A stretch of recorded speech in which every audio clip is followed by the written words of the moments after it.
ఎన్నికలు నిర్వహించడానికి ముందు బీసీలకు చట్టబద్ధంగా 42% రిజర్వేషన్లు కల్పించాలని Telangana BC JAC chairman Rajya Sabha సభ్యుడు ఆర్ కృష్ణయ్య డిమాండ్ చేశారు. పాత రిజర్వేషన్లతో ఎన్నికలు నిర్వహించాలనే ప్రభుత్వ ఆలోచనను విరమించుకోవాలని ఆయన స్పష్టం చేశారు. ఈ నేపథ్యంలో హైదరాబాద్ బర్కత్పురాలోని విద్యార్థులతో కలిసి ఆర్ కృష్ణయ్య ర్యాలీ నిర్వహించారు. అనంతరం మాట్లాడుతూ 42% రిజర్వేషన్ల కోసం ప్రభుత్వం ఇప్పటికే కులగణన చేపట్టి చట్టసభలో బిల్లు ఆమోదించిందని, గవర్నర్ కు కూడా పంపించిందని గుర్తు చేశారు. ఈ ప్రక్రియలో ఎలాంటి న్యాయపరమైన అవరోధాలు లేవని, హైకోర్టులో రిజర్వేషన్ బిల్లుపై ప్రభుత్వం సమర్థవంతమైన న్యాయవాదులను నియమించి బలంగా వాదించాలన్నారు. 42% రిజర్వేషన్ అంశంపై న్యాయస్థానంలో విజయం సాధిస్తామని పూర్తి ధీమా ఉందని ఆర్ కృష్ణయ్య తెలిపారు.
జరపాలని ఆలోచిస్తున్నాం.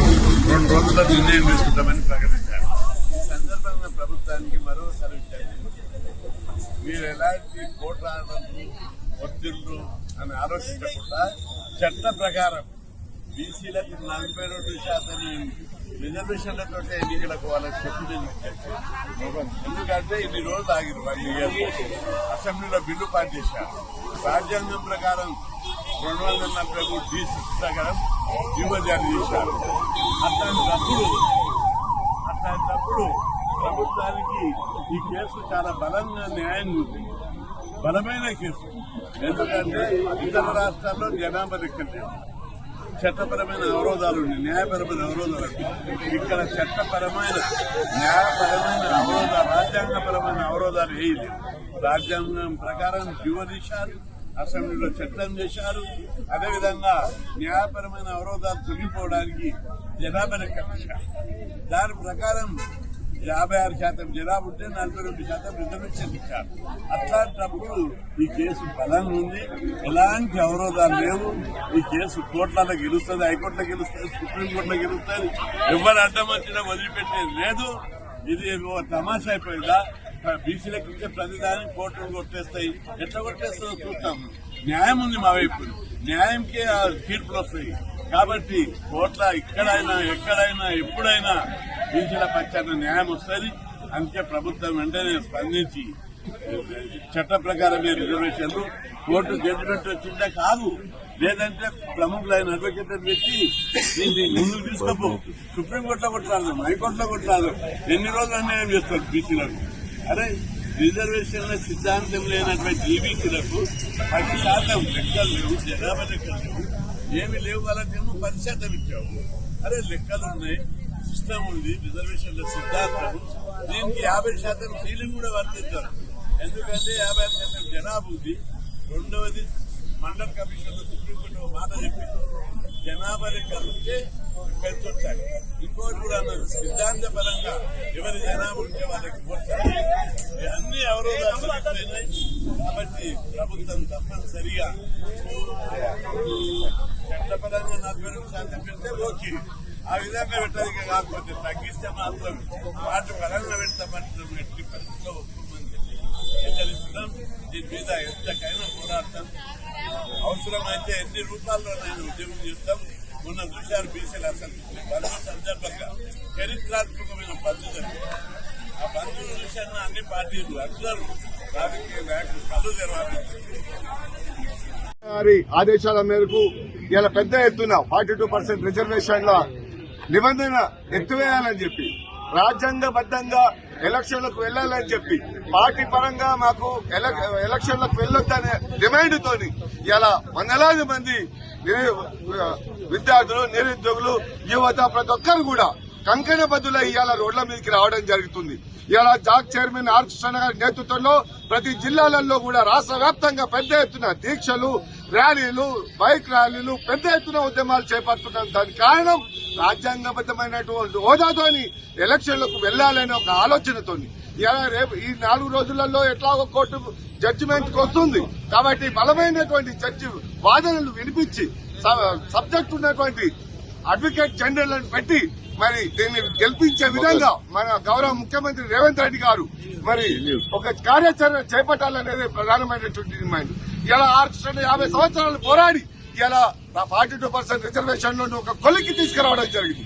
ఇది మామూలుగా రాలేదు. ఉద్యమాలు, ధర్నాలు, రాస్తారోకోలు చేస్తే ఇలా అన్ని పార్టీలు ఏకత్వంలో భిన్నత్వం లాగా మన అసెంబ్లీలో తీర్మానం చేయడానికి సిద్ధంగా ఉంటాయి. కాబట్టి మరి ఈ అవకాశం పోతే మళ్ళా బీసీలకు 100 సంవత్సరాలు వెనుకకు పడే ప్రమాదం ఉంది. కాబట్టి ఈఎస్డబ్ల్యూ ఇచ్చినప్పుడు మేము ఎదురుపడలేదు, ప్రతి ఒక్క కులాలకు ఇచ్చినప్పుడు మేము ఎదురుపడలేదు. కానీ మా వాటా మేము అడుగుతున్నాం. ఇన్ని రోజులు మా ఓట్లు అగ్ర కులాలకేసి మా వాటా వాళ్ళకి ఇచ్చాం. కానీ ఇప్పుడు మా వాటా మాకేమని అడుగుతున్నాం. కాబట్టి ఇప్పటికైనా రాష్ట్ర ప్రభుత్వం కళ్లు తెరిచి ఇలా తెలంగాణ రోడ్ మోడల్ గా భావించే విధంగా ఇలా జడ్జిమెంట్ ను బీసీలకు ఒక వరంగా ఇవ్వాలనేది మా యొక్క డిమాండ్. లేకపోతే రాష్ట్ర వ్యాప్తంగా కృష్ణ నేతృత్వంలో పెద్ద ఎత్తున దండాలు రాష్ట్రోకోలు జరగడానికి సిద్ధంగా ఉన్నామని చెప్పి డిమాండ్ చేస్తున్నాం. లైక్ చేయండి, షేర్ చేయండి, సబ్స్క్రైబ్ చేయండి. మరిన్ని వీడియోల కోసం బెల్ సింబల్ పై క్లిక్ చేయండి.